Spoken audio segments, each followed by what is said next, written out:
میں سائیکل پر امرود بیچتا تھا اور اپنی بوڑھی ماں کا پیٹ پالتا تھا۔ ایک دن سڑک کنارے مجھے ایک بوڑھا شخص ملا جس کی حالت بہت گندی تھی۔ بولا میری اولاد نے مجھے گھر سے نکال دیا ہے، تو میں نے اسے امرود کھانے کے لیے دیے اور سوچا اسے گھر لے جا کر نہلا کر اپنے ابا کے کپڑے دے دیتا ہوں۔ آخر کار میں اسے اپنے گھر لے آیا تو میرے قدموں تلے سے زمین نکل گئی، کیونکہ جیسے ہی میری والدہ نے اسے دیکھا وہ دوڑ کر اس سے لپٹ گئی۔ آج پھر میں نے اس شخص کو روتے دیکھا تھا، فٹ پاتھ پر بیٹھا، ننگے پاؤں، میلے کچیلے کپڑے پہنے وہ اپنے آنسو صاف کر رہا تھا۔ ہاتھ میں سوکھی روٹی پکڑی ہوئی تھی اور ساتھ میں ایک پلاسٹک کی بوتل میں پانی تھا۔ ایک نوالا منہ میں ڈالتا، آنسو صاف کرتا، پھر منہ میں پانی کا گھونٹ بھر کے روٹی کو چباتا۔ بہرحال میں روزانہ صبح صبح اپنی سائیکل پر منڈی جاتا تھا اور وہاں سے امرود کی ٹوکری اٹھا کر لے آتا تھا اور دن بھر گلی گلی جا کر امرود بیچتا تھا اور رات تک تینوں ٹوکرے امرود کے بیچ کر ہی گھر آتا۔ میری والدہ کو ٹی بی کا مرض تھا، اس لیے دوائیاں بہت مہنگی آتی تھیں اور میرے آدھے پیسے اماں کی دوائیوں پر ہی چلے جاتے تھے۔ میں ایک اچھے مہنگے ڈاکٹر کو اپنی والدہ کا چیک اپ کروا رہا تھا اور ان کی دوائیاں بھی بہت مہنگی تھیں۔ ساتھ میں ڈاکٹر کہتا تھا کہ اچھی خوراک کا بھی خاص خیال رکھیں۔ اماں کے کمرے کی صفائی روزانہ میں خود کرتا تھا، روزانہ چادر بدلتا تاکہ جراثیم ان کے قریب نہ آئے۔ جھاڑو پوچھا سب کچھ میں کرتا تھا۔ کھانا میں بازار سے اپنے لیے لاتا تھا، البتہ اماں کے لیے صبح پکا کے جاتا تھا اور رات کو آ کر ان کے لیے گوشت کی یخنی بناتا تھا اور انہیں زبردستی پلاتا۔ وہ کہتی کہ اتنا سکھ تو کوئی بیٹی بھی اپنے ماں باپ کو نہیں دیتی جتنا تم دے رہے ہو۔ دن بھر تمہارا گلا خشک ہو جاتا ہے، گلی گلی دھوپ گرمی میں امرود بیچتے ہو اور رات کو آ کر میری خدمت گزاری میں لگ جاتے ہو۔ میں نے کہا اماں، آپ نے بھی تو وہ سارا بچپن مجھ پر وار دیا، لوگوں کے کپڑے بھی سیتی رہی، کھانستی بھی رہی، اور مجھے بھی تو آپ نے پالا ہے۔ میں نے اگر آپ کی تھوڑی سی خدمت کر لی تو کوئی احسان تھوڑی کر رہا ہوں، میرا فرض ہے۔ میرا بس چلے تو میں بہترین سے بہترین ڈاکٹر کو آپ کو دکھاؤں۔ وہ میرا ہاتھ پکڑ کر چومنے لگی۔ میں نے پیالے میں ان کو یخنی دی اور وہ تھوڑی تھوڑی پینے لگی۔ کافی حد تک میری والدہ کی طبیعت بہتر ہو چکی تھی۔ مجھے کہنے لگی میری بیماری کی وجہ سے میرے بچے کی آنکھوں کے نیچے ہلکے پڑ کے، پہلے تو تم 2 ٹوکرے بیچتے تھے، ہم ماں بیٹے کا گسر بسر ہو جاتا تھا، لیکن میری دوائیوں کی وجہ سے کبھی 3 لاتے ہو، کبھی 4، اور ایک ہی دن میں بیچ کر تمہیں آنے ہوتے ہیں۔ آتے ہوئے میرے لیے پھل بھی لے آتے، گوشت لے کر آتے ہو۔ اپنا منہ دیکھا تم نے کتنا سوکھ کیا ہے، مجھے لگتا ہے کہ ٹھیک سے کھانا بھی نہیں کھاتے۔ میری ماں کو بس میری فکر لگی رہتی تھی۔ میں نے کہا اماں، آپ کھاتی ہیں نا، آپ ہنستی ہیں تو بس مجھے لگتا ہے میری ساری تھکن دور ہو گئی اور میں کھا کر آیا ہوں، آپ میری فکر نہ کیا کریں۔ پھر مجھ سے کہنے لگی فریج میں دودھ پڑا ہے، میں نے ایک گلاس سنبھال لیا ہے۔ میں نے کہا کیوں، آپ نے کیوں نہیں پیا؟ اب تو ڈاکٹر نے دودھ پینے کی اجازت دے دی ہے۔ کہنے لگی پی لیا تھا میں نے۔ دیکھ میرے بچے، تو بھی اپنی صحت کا خیال رکھ، رات کو دودھ پی کے سونا، ایسے نہ سونا۔ میرا چھوٹا سا گھر تھا لیکن جنت کی طرح تھا، کیونکہ میں اپنی ماں کا خیال رکھتا تھا اور وہ میرا خیال رکھتی تھی۔ میری عمر 20 سال تھی، پڑھنے کا بہت شوق تھا، لیکن جیسے والدہ بیمار ہوئی تھی میں نے پڑھائی کو خیر آباد کہہ دیا۔ البتہ 12 جماعتیں پڑھی ہوئی تھیں، لیکن پھر ساری جمع پونجی میں نے اکٹھی کر کے ایک سائیکل خرید لیا۔ میرا ایک دوست تھا جو پھل بیچتا تھا، اس نے مجھے بتایا کہ سبزی منڈی اور پھل کی منڈی میں پھل بہت سستا ملتا ہے، اگر تم وہاں سے لے آؤ۔ تھوڑی مشقت کا کام تو ہے، لیکن یہاں گلیوں میں ڈبل قیمت سے بھی زیادہ بکے گا۔ میں یہ سن کر بڑا خوش ہوا، حالانکہ میرے گھر سے منڈی کافی دور تھی۔ 1 گھنٹہ مجھے سائیکل چلانا پڑتا تھا اور وہ بھی مسلسل۔ میری ٹانگیں اور میرے پاؤں شل ہو جاتے تھے۔ جب سائیکل سے نیچے اترتا تھا تو لگتا تھا کہ پاؤں اپنے نہیں رہے، کیوں لگتا تھا گر جاؤں گا۔ شروع میں تو ٹانگیں اتنی اکڑتی تھیں کہ رات بھر نیند نہیں آتی تھی، لیکن پھر کچھ عادت سی ہوگی۔ میں امرود لے کر آتا کیونکہ کم قیمت پر یہیں سے پھل مجھے ملتا تھا اور زیادہ پیسے بھی نہیں ہوتے تھے۔ پیچھے سٹینڈ پر 3-4 ٹوکرے امرود کے رکھ لیتا اور پھر بیچنے لگتا۔ اماں کی سلائی میں نے چھڑوا دی تھی، حالانکہ وہ کہتی تھی کہ کچھ نہیں ہوتا، 2-4 جوڑے سی لوں گی تو کیا فرق پڑے گا، تیرا ہاتھ بڑھ جائے گا۔ میں نے کہا نہیں اماں، اب میرا کام ہے، مجھے کرنے دیں۔ ساری زندگی آپ نے میری خاطر ہی تو سب کچھ کیا ہے، اب میری باری ہے۔ میں نے مشین ہی بیچ ڈالی، نہ مشین ہوگی نہ اماں سلائی کرے گی۔ جب سے میں نے ہوش سنبھالی تھی اپنی اماں کو ہی اپنے پاس دیکھا تھا۔ کئی بار پوچھا کہ اماں میرا ابا کہاں ہے، تو کہتی تھی کہ بیٹا تمہارے ابا نہیں ہے۔ یہ کہتے ہوئے ان کی آنکھوں سے آنسو بہنے لگتے۔ پھر میں بھی نہیں پوچھتا تھا، کیونکہ ابا کا ذکر جب بھی ہوتا میری ماں رونے لگ جاتی تھی اور ان کا رونا مجھ سے برداشت نہیں ہوتا تھا۔ اپنی ماں کی آغوش میں ہی میں نے پرورش پائی تھی۔ کئی بار دیکھا تھا پھٹی ہوئی رضائی کی سلائی کر کے میری ماں میرے اوپر دے دیتی تھی، مجھے لپیٹ دیتی تھی تاکہ کہیں سے ٹھنڈ نہ لگ جائے، اور خود کبھی یوں ہی لیٹ جاتی، کبھی پرانی گھسی پٹی دری اپنے اوپر لے لیتی، مجھے نیا سویٹر پہناتی اور خود ایسا سویٹر پہنتی کہ جو سردی کو روک بھی نہ سکتا۔ میں اماں سے کہتا کہ اماں مجھے اس بار کپڑے نہ بنا کے دو، میرے پاس کپڑے ہیں اپنے، تو اپنے کپڑے بناؤ، اور اتنے کپڑے سیتی ہو اپنے بھی سی لو۔ کہتی تو چپ کر، میں ایمانداری سے کام کرتی ہوں، جو کپڑے کاٹتی ہوں جو بچ جاتے ہیں جس کا ہوتا ہے اسے دے دیتی ہوں، میں بھلا کیوں رکھوں؟ اور تو میری جان ہے نا، بچوں کے ساتھ کھیلنے جانا ہوتا ہے پرانے کپڑے پہنے گا تو؟ تیرے دوست مذاق اڑائیں گے، اور میرا کیا ہے، میں تو گھر پر ہوتی ہوں، میرے پھٹے کپڑے کوئی نہیں دیکھتا، میں سلائی کر کے وہی پہن لیتی ہوں، میرا گزر بسر ہو جاتا ہے۔ یہ کہتے ہوئے وہ کھانسنے لگی۔ مجھے وہ وقت بھی یاد ہے جب رات کو میں سو رہا ہوتا اور اماں اسی کمرے میں سلائی مشین ہاتھ سے چلا رہی ہوتی، بیچ میں کبھی اپنا کندھا پکڑتی تو کبھی اپنی کمر کو اپنے ہاتھ سے مکے سے مار مار کے کمر سیدھی کرنے کی کوشش کرتی اور پھر سلائی میں جھک جاتی۔ میں ماں کے پاس اٹھ کر جاتا، اماں بس بھی کرو نا، لیٹ جاؤ، کب سے کپڑے سی رہی ہو؟ وہ کہنے لگی کہ کوئی بات نہیں، یہ روبینہ ہے نا، اس کی چھوٹی بہن کی شادی ہے، کہہ رہی تھی کہ صبح تک کپڑے سلائی کر دو، ایک رات کی تو بات ہے، تو سو جا، میرا چاند ابھی تک جاگ کیوں رہا ہے؟ سویرے سویرے تجھے اسکول جانا ہوتا ہے۔ میں اماں کا انتظار کرتے کرتے سو جاتا۔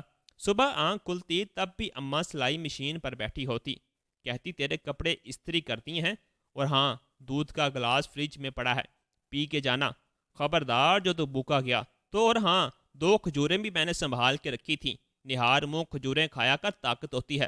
پھر اماں کو بادام بھی یاد آ جاتے۔ اپنے لیے کچھ نہیں لیتی تھی، میرے لیے سب کچھ لے کر رکھتی تھی۔ پھر یہ کیسے ممکن تھا کہ میں اس کا سہارا نہ بنتا؟ لیکن میری ماں کو میری بڑی فکر رہتی تھی، کہتی تھی میں ذرا تھوڑی سی بھلی چنگی ہو جاؤں تو روٹی تجھے اپنے ہاتھ کی پکا کے دوں گی، پتہ نہیں کہاں کی موٹی موٹی بازار کی روٹیاں کھاتا ہے، یہ نہ ہو تجھے پیٹ میں مسئلہ ہو جائے۔ بچپن میں بھی ہو گیا تھا۔ میری ماں سمجھی تھی شاید ابھی بھی میں چھوٹا ہوں، بازار کی چیزیں کھاؤں گا تو پیٹ میں لڑ جائے گی۔ میں کہتا نہیں اماں مجھے کچھ نہیں ہوتا، خبردار جو آپ نے آگ بھی جلائی تو چولہا بند رہنے دیں۔ پچھلے 15 دن سے میں جب بھی منڈی سے گھر کی طرف آتا تھا تو بیچ راستے میں مجھے وہ شخص نظر آتا، فٹ پاتھ پر بیٹھا ہوا، بے بسی سے آنسو بہاتا ہوا۔ اگر کوئی اس کے پاس پیسے پھینک جاتا تو کہتا کہ نہیں میں غریب نہیں ہوں، ارے میرے بیٹے اچھا کماتے ہیں، ساری زندگی میں نے محنت سے کما کر کھایا، بھکاری نہیں ہوں۔ ہاں اللہ کے نام پہ روٹی دینی ہے تو دے دو، مجھ پہ صدقہ خیرات نہیں لگتی، اللہ کے نام پہ تو کوئی بھی کھا سکتا ہے، اللہ کے نام پہ دے سکتے ہو تو دے دو۔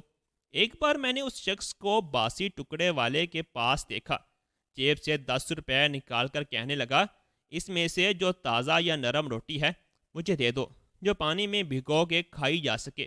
باسی ٹکڑے والے نے گہری سانس لی اور کچھ نرم روٹیاں دے کر پیسے اس سے پکڑے نہیں، کہنے لگا بابا جی یہ بھی جیب میں رکھ لو، خیر ہے، بس دعا کر دینا میرے لیے۔ یہ کہہ کر وہ چلا گیا۔ پتہ نہیں مجھے بڑا ترس آیا تھا۔ میں نے شاپر میں 6-7 امرود ڈالے، ساتھ میں مسالہ بھی ڈالا، اور جیسے ہی وہ شخص فٹ پاتھ پر بیٹھا میں نے وہ شاپر اس کو دے دیا۔ وہ مجھے دیکھنے لگا، کہنے لگا صدقہ خیرات نہیں لیتا میں، ارے میرے بیٹے بڑے گھر میں رہتے ہیں۔ میں نے کہا نہیں بابا جی، اللہ کے نام پہ دیا ہے، اللہ کے نام پہ تو کوئی بھی کھا سکتا ہے۔ پھر مجھے مسکرا کے دیکھا، جیتے رہو، خوش رہو۔ مجھے لگا شاید اس بزرگ کا دماغی توازن خراب ہے، اگر بیٹے اچھے گھروں میں رہتے ہوتے تو یہ یوں لاوارسوں کی طرح تو نہ سڑک پہ بیٹھا ہوتا، شاید بیچارے کا دیوالیہ نکل گیا ہے، بہت بڑا نقصان ہو گیا ہے جو ذہنی توازن کھو بیٹھا ہے۔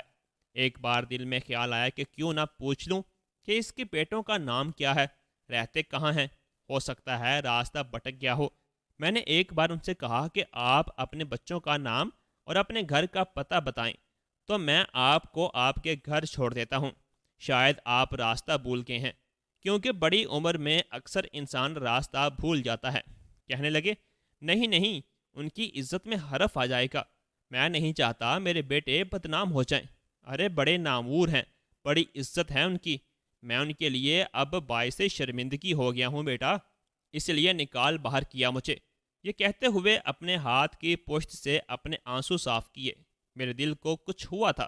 میں نے سامنے بنے تندور سے روٹی خریدی، سالن خریدا اور اس بزرگ کو پکڑا دیا۔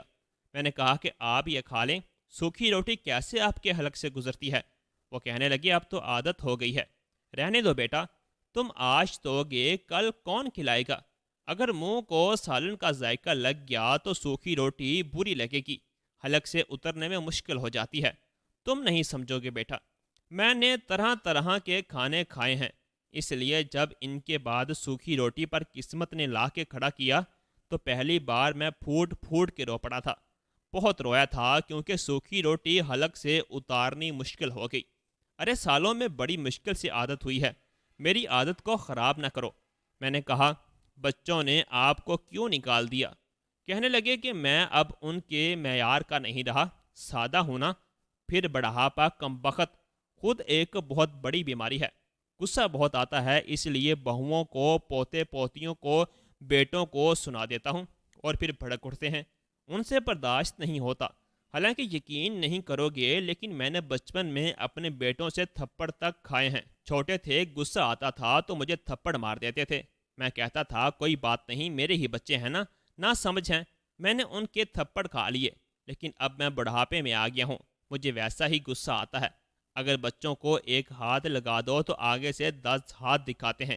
اس بچوں نے بہت مار پیٹ کے نکالا ہے، ابھی تک میری کمر میں درد ہے۔ چھوٹے بیٹے نے تو کمر پر ڈنڈا مارا، اے بوڑھے نکل یہاں سے، تو نے ہماری زندگیوں کو اجیرن بنا کے رکھ دیا۔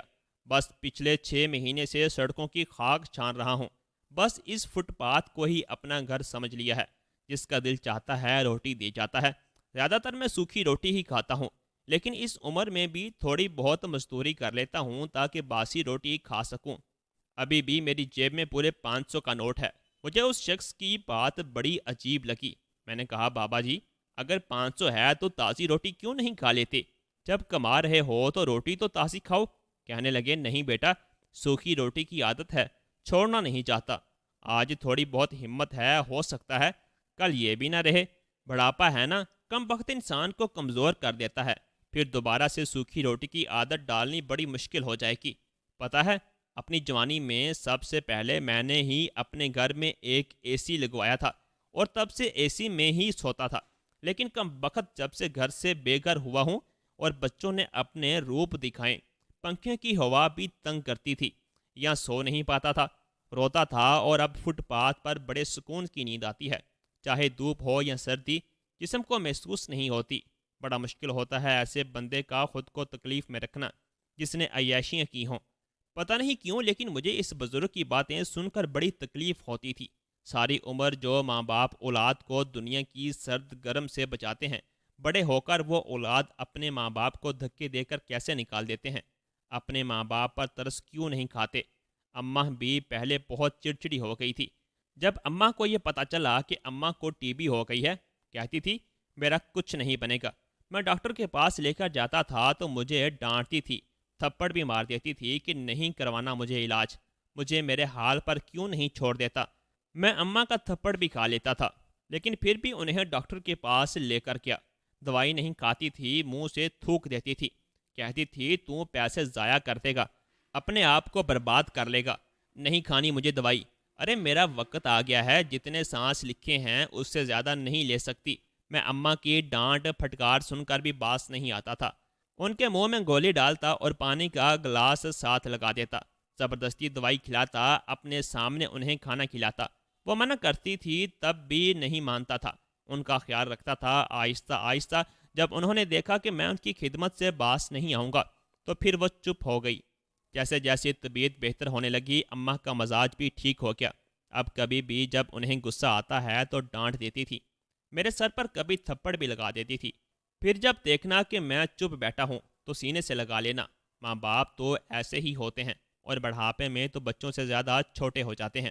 ان کا دل چاہتا ہے کہ جیسے نخرے انہوں نے اپنے بچوں کے ساری زندگی اٹھائے ہیں، اب وہ بچے اپنے ماں باپ کے نخرے اٹھائیں۔ لیکن اس عمر میں بچے ماں باپ کی نخرے اٹھانے کی بجائے انہیں دھتکار دیتے ہیں، بوجھ سمجھنے لگتے ہیں۔ مجھے ان بابا جی پر بڑا ترس آیا تھا۔ بہرحال میں نے ان سے کہا کہ ایسا کریں بابا جی، آپ میرے گھر چلیں، مجھے آپ کی 2 وقت کی روٹی چھے گی نہیں۔ وہ کہنے لگے، میں کیوں تمہارے گھر جانے لگا؟ ارے میرا اپنا گھر ہے، میرے اپنے بچے بھی ہیں۔ شاید اپنے بچوں کا غم ان سے برداشت ہی نہیں ہوا تھا، وہ ذہنی طور پر کچھ باولے ہو گئے تھے۔ میں نے بڑے پیار سے کہا، میلے کچیلے کپڑے تھے، بالوں سے لگ رہا تھا کہ کئی دن سے نہائے بھی نہیں ہیں۔ وہ کہنے لگے، میں نہیں جاؤں گا تمہارے گھر، یہ پکڑو اپنے امرود اور اپنی تندور کی روٹی۔ میں نے سگی اولاد کا روپ دیکھ لیا ہے، دھتکار دینے سے پہلے ایک بار بھی نہیں سوچا کہ میں ان کا باپ ہوں۔ تم تو ویسے بھی غیر لڑکے ہو، ہمدردی میں لے جاؤ گے، بعد میں تمہیں بوجھ لگوں گا، کیونکہ میرے اپنے غصے پر اختیار نہیں ہے۔ غصہ آتا ہے تو کچھ بھی بول جاتا ہوں۔ میں نے کہا، کوئی بات نہیں، میری اماں بھی ایسے ہی کرتی ہے، میں ان کے تھپڑ کھا لیتا ہوں، آپ کا بھی کھا لوں گا، آپ میرے ساتھ چلیں۔ باخدا آپ کے بچوں کی طرح آپ کو گھر سے نہیں نکالوں گا۔ ہمارے گھر میں ایک کمرہ ہے، بالکل صاف ستھرا ہے، مہمانوں کے لیے ہے، آپ اس میں رہ لینا۔ ہمارے گھر ویسے بھی کوئی مہمان نہیں آتا۔ بڑی مشکل سے میں نے انہیں منایا تھا۔ سائیکل کے پیچھے میں نے بٹھا دیا۔ امرود کا بس ایک ہی ٹوکرا بک گیا تھا، سوچا کہ کل بیچ لوں گا۔ میں اس بزرگ کو گھر لے آیا اور اماں اس وقت سو رہی تھی۔ میں نے اس بزرگ کو اپنے ابا کا جوڑا دیا جو میری ماں نے کب سے سنبھال کے رکھے تھے۔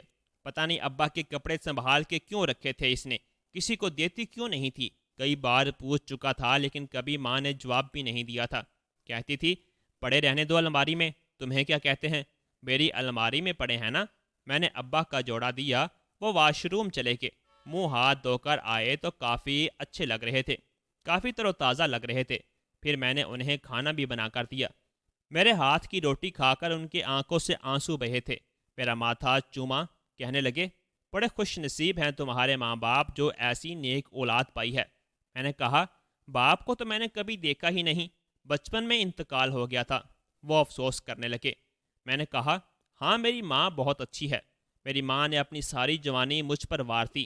کہنے لگا، بڑی خوش قسمت ہے تمہاری ماں، ورنہ جوانی میں تو میں نے بھی اپنے بچوں پہ لات مارتی، لیکن انہوں نے تو مجھے گھر سے نکال دیا۔ ورنہ جوانی تو میں نے بھی اپنے بچوں پر مار دی، لیکن انہوں نے تو مجھے گھر سے نکال دیا۔ میں نے کہا کہ آپ دل برا نہ کریں۔ پھر کہنے لگے، کپڑے میلے کچیلے رہتے تھے، کئی روز سے نماز نہیں پڑھی، کیا جائے نماز مل جائے گی؟ میں نے کہا، ہاں۔ میں نے انہیں جائے نماز دی، انہوں نے نماز پڑھی۔ تب تک اماں نے مجھے آواز دی۔ میں فوراً سے اماں کے کمرے میں چلا گیا۔ کہنے لگی کہ کس سے باتیں کر رہے ہو، کیا باولے ہو گئے ہو؟ کیونکہ گھر میں اور اماں کے سوا کوئی نہیں ہوتا تھا، اس لیے انہیں لگا شاید میں اپنے آپ سے ہم کلام ہوں۔ میں نے کہا، نہیں اماں، ایک بزرگ تھے، ان کی اولاد نے دھکے مار کے نکال دیا تھا، انہیں اپنے ساتھ لے کر آ گیا۔ بیچارے 2 وقت کی روٹی ہی تو کھاتے ہیں، پتہ نہیں بچوں کو ماں باپ کی 2 وقت کی روٹی کیوں بری لگنے لگتی ہے۔ میری والدہ کہنے لگی، چلو اچھا کیا۔ جیسے ہی وہ باہر آئیں، عین اسی وقت وہ بزرگ بھی اپنے کمرے سے باہر نکلے تھے۔ میری والدہ تو انہیں دیکھ کر پتھر کی ہوئی تھی، اور وہ بزرگ بھی میری والدہ کو ہی دیکھے جا رہے تھے۔ میں ان دونوں کو دیکھ کر حیران تھا۔ اچانک سے میری ماں تیز قدموں سے چلتی ہوئی اس شخص کے ساتھ لپٹ کر رونے لگی۔ یہ دیکھ کر میرے ہوش اڑ گئے تھے۔ وہ میری ماں کا سر سہلانے لگا، کہنے لگے، تمہاری شاید بد دعا لگ گئی مجھے، تمہارے ساتھ زیادتی کی تھی، اس لیے آج قسمت نے مجھے کہیں کا نہیں چھوڑا۔ وہ کہنے لگی، میں نے آپ کو کبھی بد دعا نہیں دی، آپ کا کوئی قصور نہیں تھا، شاید قسمت میں لکھا تھا۔ میں اپنی ماں کی بات سن کر حیران تھا۔ پھر میری والدہ نے بتایا کہ وہ شخص کوئی اور نہیں، میرا باپ ہے۔ میری ماں اس کی دوسری بیوی تھی جو کہ اتفاق کے طور پر بنی تھی۔ وہ میری والدہ کی شادی پر شادی اٹینڈ کرنے آئے تھے، کیونکہ میری والدہ کے بھائی ان کے دوست تھے، لیکن بارات نہیں آئی۔ جہیز کا مطالبہ کیا تھا جو میرے نانا نے پورا نہیں کیا، وہ کر نہیں پایا۔ بارات نہیں آئی تو پھر مجبوراً میرے باپ کو میری ماں سے نکاح کرنا پڑا، حالانکہ پہلے سے شادی شدہ تھے۔ لیکن 1 مہینہ ہی میری والدہ کے ساتھ گزارا تھا کہ پہلی بیوی نے تماشا لگا لیا۔ اس لیے میرے والد کو واپس جانا پڑا۔ ایسا گیا کہ واپس نہیں لوٹا، کبھی خبر نہیں لی۔ میری ماں میرے باپ کے انتظار میں ہی ساری زندگی گزار چکی تھی، اور اب وہ وقت کی ستم ظرفی تھی کہ میرا باپ پھر ہمارے گھر آ چکا تھا، اور جس حال میں آیا تھا میری ماں کے سامنے ہاتھ جوڑ کر معافیاں مانگ رہا تھا کہ مجھے تمہیں دھوکہ نہیں دینا چاہیے تھا، تم سے شادی کی تھی تو نبھانی بھی چاہیے تھی۔ آج دیکھو، میرا ہی بیٹا میرے لیے اجنبی تھا، لیکن تم نے میرے بیٹے کو بہت اچھی تربیت کی ہے۔ میرا جی تو بہت چاہا کہ 100 شکوے شکایتیں کروں، لیکن میری ماں نے منع کر دیا۔ کہنے لگی، پہلے ہی وہ شخص لوٹ کر آیا ہے، تم بھی اس کی اولاد جیسا سلوک کرو گے تو کیا فرق رہ جائے گا تم میں اور ان میں؟ کچھ مت کہو، اللہ نے ہمیں دیا ہے تو اب میں اپنے ماں باپ دونوں کی خدمت کرتا ہوں۔ شادی بھی ایسی لڑکی سے کی جو بے سہارا تھی، میرے ماں باپ کی خدمت بھی کرتی ہے۔ بہت آسان ہوتا ہے یہ کہہ دینا کہ صبر کر لو، صبر کرنا مشکل ہے، لیکن جو کر گزرے دنیا اور آخرت میں انعام بھی پا لیتا ہے۔ آپ کا کیا خیال ہے؟ کمنٹ کر کے لازمی بتائیے گا۔ اللہ حافظ۔